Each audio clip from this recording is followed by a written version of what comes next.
بسم اللہ الرحمن الرحیم۔ السلام علیکم دوستو، آج کے سبق کا عنوان ہے اخلاقیات، حقوق العباد۔ اللہ تعالیٰ نے ہمیں اور دنیا کی ہر چیز کو پیدا کیا ہے۔ اللہ ہمیں روزی دیتا ہے، ہماری دعائیں سنتا ہے، اس لیے ہمارا یہ فرض ہے کہ ہم اس کی عبادت کریں، اس کا حکم مانیں اور جو کچھ اس نے فرمایا ہے اس پر عمل کریں۔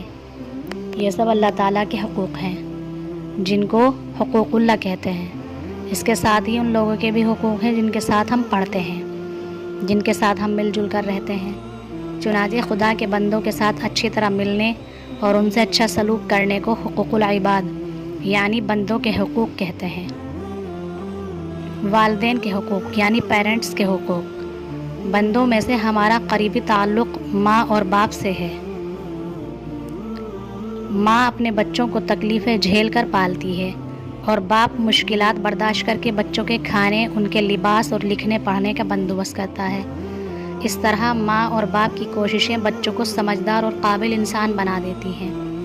اس لیے خدا نے بندوں کے حقوق میں سب سے پہلے والدین کے حقوق رکھے ہیں۔ قرآن پاک میں جگہ جگہ ماں باپ کے ساتھ اچھا برتاؤ کرنے کی تاکید کی گئی ہے اور حکم دیا ہے وَبِالْوَالِدَيْنِ إِحْسَانًا، ترجمہ، اور ماں باپ کے ساتھ بھلائی کرو۔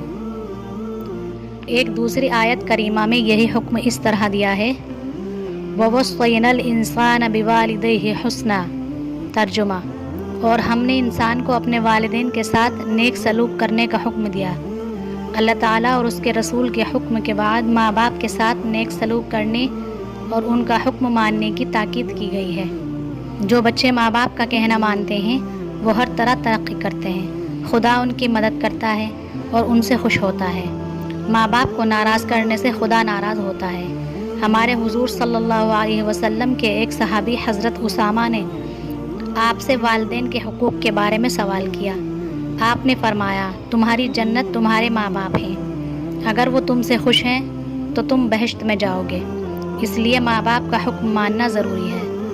ماں باپ کی خدمت کرنا سعادت مندی ہے، اس سے دنیا و آخرت میں سرخروئی ملتی ہے۔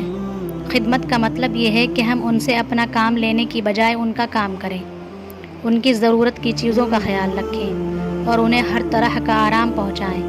اللہ تعالیٰ کی راہ میں لڑنا یعنی جہاد فرض ہے اور بڑے ثواب کا کام بھی ہے، مگر ایک دفعہ ایک شخص نے آن حضرت صلی اللہ علیہ وسلم سے جہاد میں جانے کی اجازت مانگی۔ اس کے ماں باپ بوڑھے تھے۔ آپ نے اس کو حکم دیا کہ جاؤ اپنے ماں باپ کی خدمت کرو، تمہیں اسی میں جہاد کا ثواب ملے گا۔ اسی طرح ایک دفعہ ایک نوجوان لڑکا اپنے باپ سے مال کے سلسلے میں جھگڑ پڑا۔ اس کے باپ نے آن حضرت سے شکایت کی۔ آپ نے اس لڑکے کو بلوایا اور اس کا ہاتھ باپ کے ہاتھ میں دیتے ہوئے فرمایا، تو اور تیرا مال باپ کا ہے۔ ماں باپ کے ساتھ بہت نرمی سے گفتگو کرنی چاہیے۔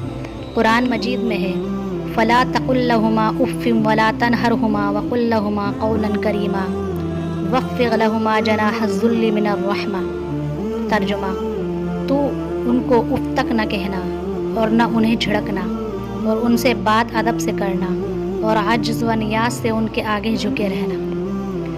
بچوں کو نماز اور قرآن مجید پڑھنے کے بعد دعا مانگنی چاہیے۔ اللہ تعالیٰ بچوں کی دعائیں قبول فرماتا ہے۔ قرآن مجید میں حکم ہے کہ اولاد کو اپنے والدین کے لیے بھی دعا مانگنی چاہیے کہ رب ارحمہما کما ربیانی صغیرا، ترجمہ، اے پروردگار، جیسا انہوں نے مجھے بچپن میں شفقت سے پرورش کیا ہے تو بھی ان کے حال پر رحم فرما۔